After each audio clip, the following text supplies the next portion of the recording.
guys, if there's not enough seats, you can come back here. Three more seats.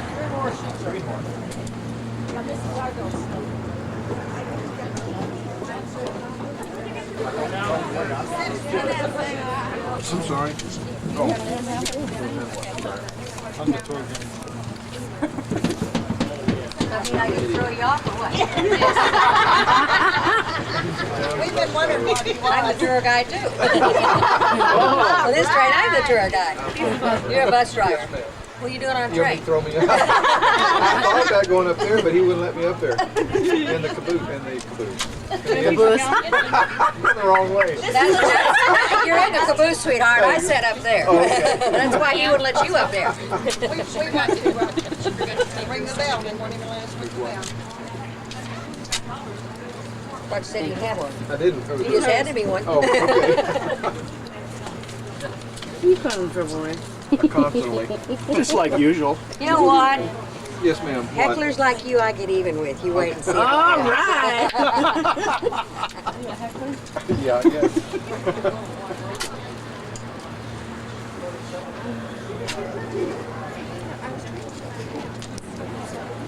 Oh, somehow I missed you.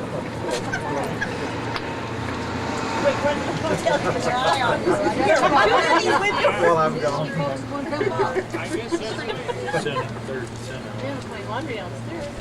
First of all, please keep all arms, legs, hands, boyfriends, girlfriends, husbands, wives, and whoever else you're sitting with inside the train at all times. No, can't have your foot out either. 40 millimeter. Look at that. 35. Boy, I tell you, I have to throw him off yet. Please remain seated while on board, and please no smoking while aboard. Now, if you do have hats or caps, How about chewing? Can we spit? don't ask me, ask the person behind you. If you do have hats or caps or things that might get away from you, make sure they're secure, because it is going to get a little breezy on this tour, and we don't want to lose anybody or anything. What are you going to do, And we talk? would like to welcome aboard, I think, the Clyde Wolf Tour from Indiana. We're glad to have you folks aboard. Now let's let them hear you back to Indiana. Is everybody ready to go? Yes! By golly, I think they did. You got to be kind of wacko to Do this. Yeah, it helps. Do you hear that? It has to be kind of wacko to be a tour guide. Dating back to 1800. When our town was laid out in 1819, it was called Hannibal, after the historic Carthaginian general, and it was incorporated in 1839. To your right is a marker where Huck Finn's home stood until it burned. Huck Finn was Tom Blankenship, one of Sam Clemens's very good friends.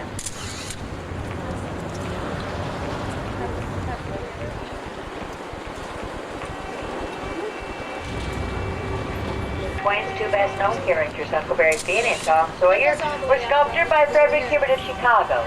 It is made of bronze and was erected as a tribute to Mark Twain. Great shot of the truck. Oh, count them, Jan, as we go. It's a bunch. Do you remember where Tom Wolfe into the world wanted to go out into it to see for himself all that it contained? To the left of the statue area, there are steps going to the top of Cardiff Hill. There are Twin and Hannibal. You would first want to visit the annex prior to visiting the home and the museum.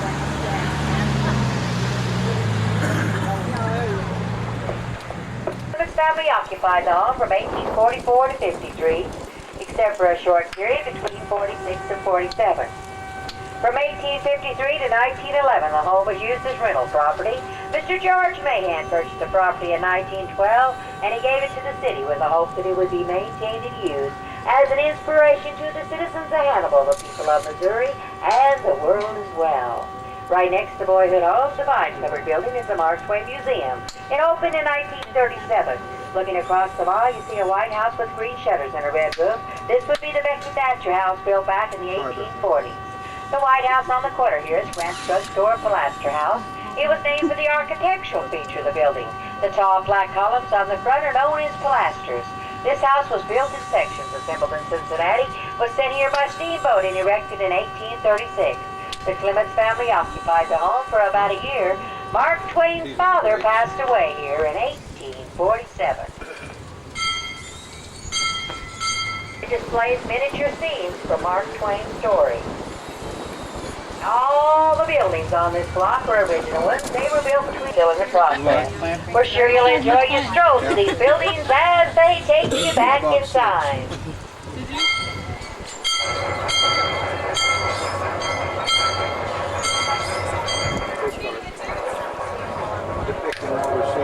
Theater, and they do have a show tonight. Calm yourself, Tom. Settle down. Now the Mississippi River keeps trying to wash Hannibal away. Hannibal's greatest flood was in 1973, the river reaching over 27 feet at the time. 16 feet is our technical flood stage. The Hannibal National Bank on the corner to your left, they did business as usual during the flood. They used John boats. They rowed out to collect their customers' deposits, rowed back in to deposit the money, rowed back out again to give their customers their receipts. And it is reported it was a pretty good place to float alone back then.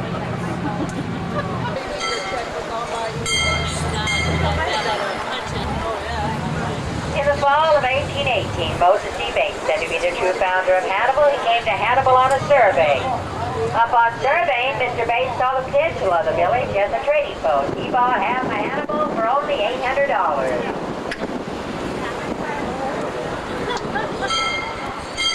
A lot of people came to Hannibal from Virginia and Tennessee. They came by way of the Cumberland Gap, through Alton and St. Charles, Missouri, then on through New London to Hannibal. He don't say much, but he smiles a lot.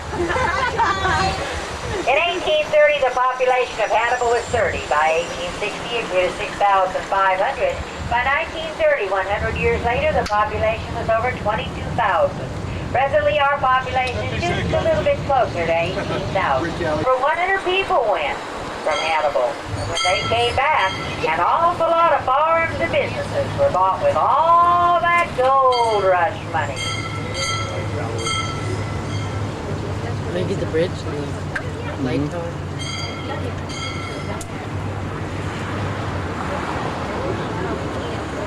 To your right is the Mark Twain Memorial Bridge. It was firstly dedicated by President Franklin D. Roosevelt before a crowd of 75,000 on September the 4th in 1936.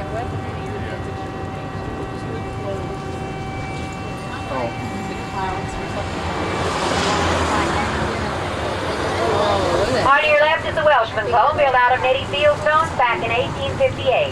The home stored guns and ammunition during the Civil War. Well, does anybody on board want to go to Los Angeles? Raise your hand. Oh yeah, you can't go, Bill. The unsinkable Molly Brown. She was the heroine of the Titanic disaster of April of 1912. She was born in July of 1866. The stone-given home. It was constructed in 1870. It used to be a big farm, and that is the original farmhouse. Now we're entering Riverview Park, and this is where it's important. You keep your arms, legs, and etc. inside the train at all times. The park has paved roads throughout. The 240 acres of native trees, redbuds, dogwoods, sugar maples, especially this time of year, makes this park the pride of Hannibal. This drive takes us through the park to the statue of Mark Twain. Now that big mound of dirt you see over there on your left, that was not made by a Missouri mole. It was made by a Missouri construction worker, but you'd be surprised how many people ask me if that wasn't made by a Missouri mole. I'd hate to see him if he made it.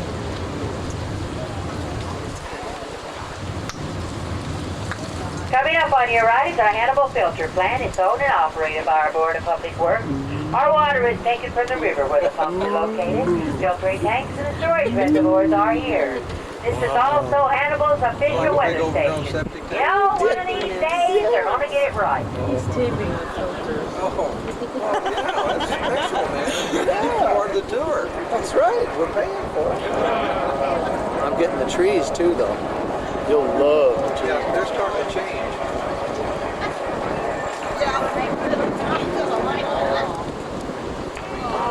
Coming up on your left is a marker to Wilson B. Pettibone, who gave the park to the city in 1909.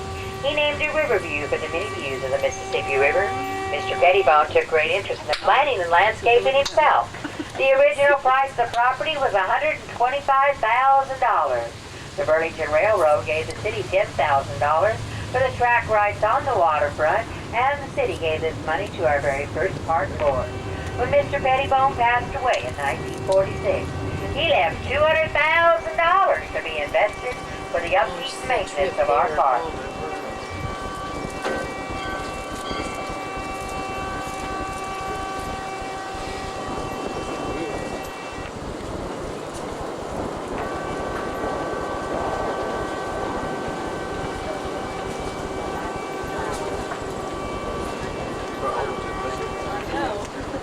As Halley's Comet passed over Florida, Missouri on November the 30th of 1835, Samuel Langhorne Clemens, later known as Mark Twain, was born to John and Jane Clemens. The family moved to Hannibal when Sam was born, hoping for a better life. John Clemens was known as a stern and busy man of splendid common sense. He was a lawyer and later a justice of the peace. In 1843, when Sam was 8, John Clemens built the modest home in Hill Street, the one known today as the Mark Twain Boyhood Home. Young Sam lived in this home until he was 17. In 1847, at the age of 12, Sam's formal education came to an end when his father passed away, and it was agreed upon that he should become a printer. His school days were over and the seriousness of life began. He apprenticed for several years for his brother Orion, who ran the journal, but in 1856, upon the failure of the journal, young Sam started on a trip to South America. But he became so fascinated by the river that in 1857 he apprenticed as a steamboat pilot. Now the great steamboat era, a permanent ambition of young men and boys from Hannibal, was to become a steamboatman. A pilot was regarded as a king and a hero, and within 18 months young Sam became a full licensed pilot. As the streets of Hannibal taught him about life in earlier days, the river taught him about human nature. At 25, he thought he had adopted his life's profession, one he would always love and cherish. Little did he know that only months away, the Mississippi River would close to commerce due to the Civil War and bring his career to a sudden end.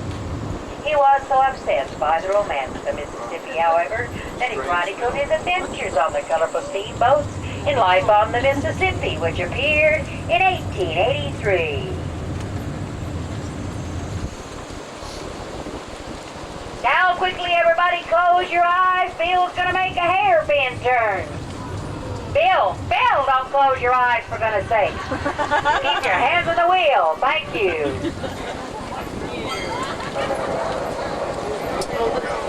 Mississippi?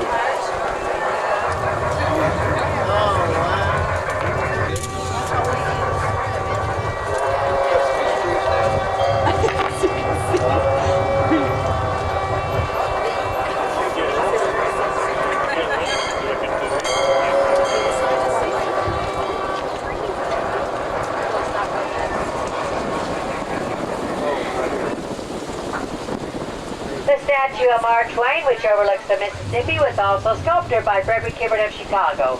It is made of bronze and marble and was given to the city by the state of Missouri in 1913. We stop at the statuary and we leave the train for a few minutes to enjoy the scenery, take your pictures, and smoke your cigarette. Spatial.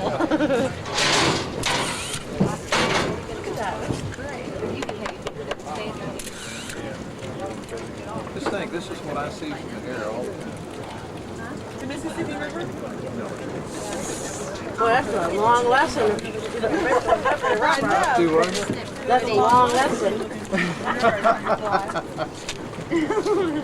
Look at the train going across the bridge. Isn't it gorgeous? I get the train, girl. Let me see. Don't feel so good. Trying not to kids. Leave my bag.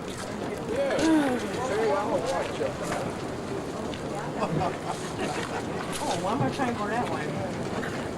Going the wrong way, sir. I thought they had all time of disease.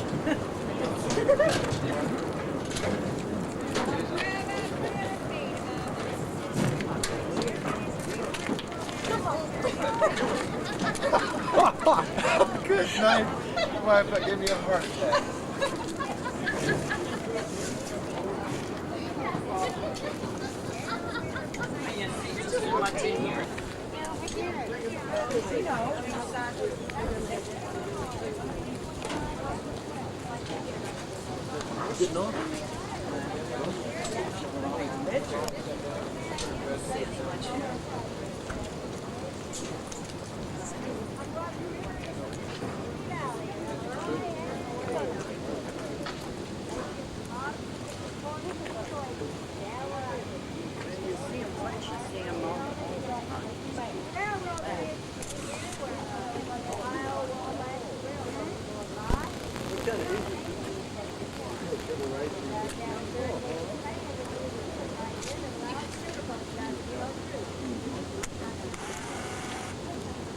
We have got one. We have got one. Yeah, go stand by between you. Do you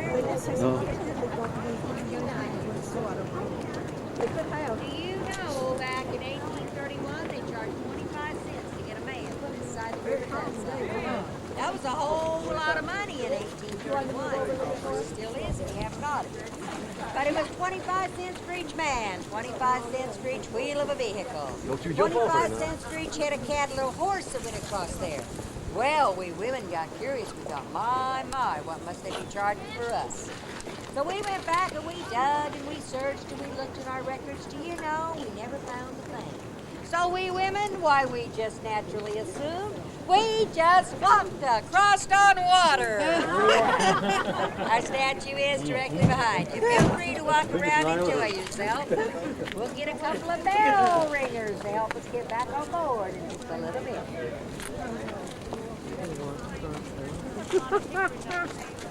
Sure we did. I sure would hate to fall down there. Down here. Don't get too close. I would have.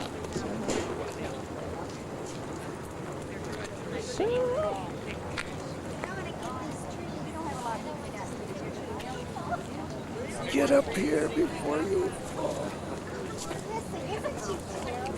Money, Harold, money. Give me more money, Harold. I'm gonna jump if you don't give me money. Trees get trees.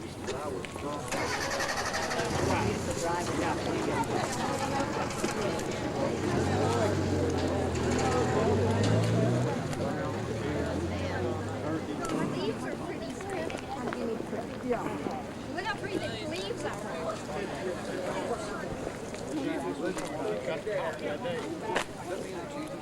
Well, that sure does look like Mark Twain, doesn't it? That's a good thing. Patricia. What did I do?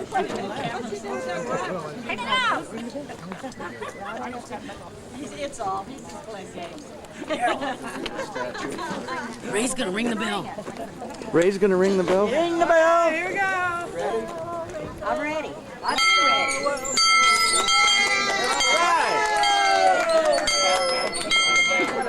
Get extra roll for him, thank you. Darn, I'll give it back to you when you get back to the room. Thank you. Hey, you ought to get a bell like that for the bus. I should. Sorry, we've got a whole lot of people that can sound off real good. We're full of ding-a-lings. Yeah. Our whole bus is full of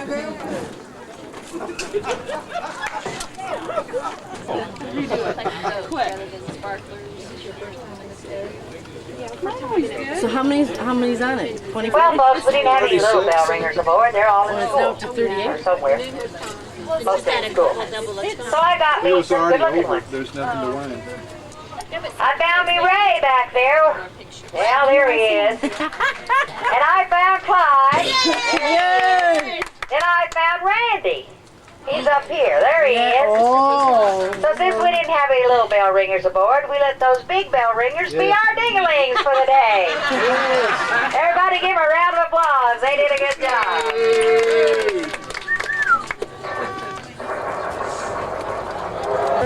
Mark Twain said, I could have been a soldier myself had I waited. I got part of it learned. I knew more about retreating than the man that invented retreating.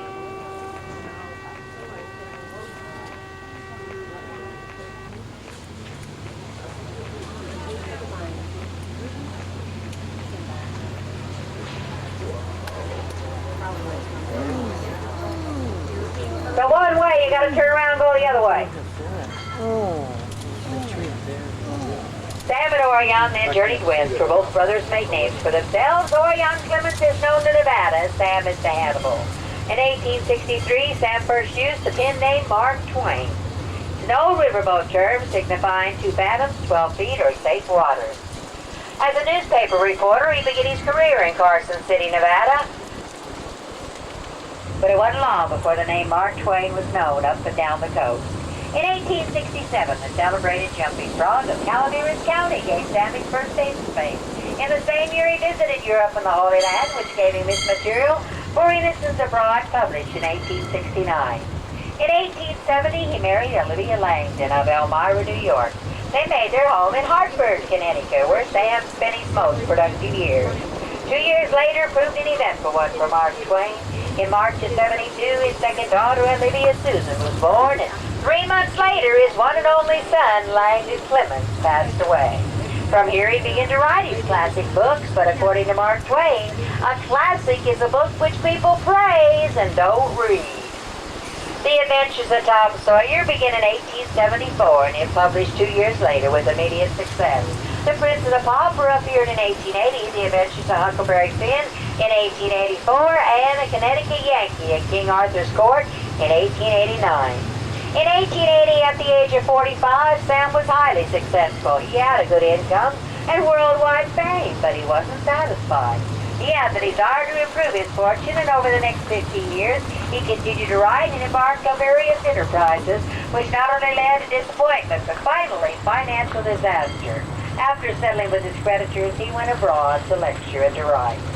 Approximately a year later, his favorite daughter, Susie Clemens, passed away at 24 of spinal meningitis. The family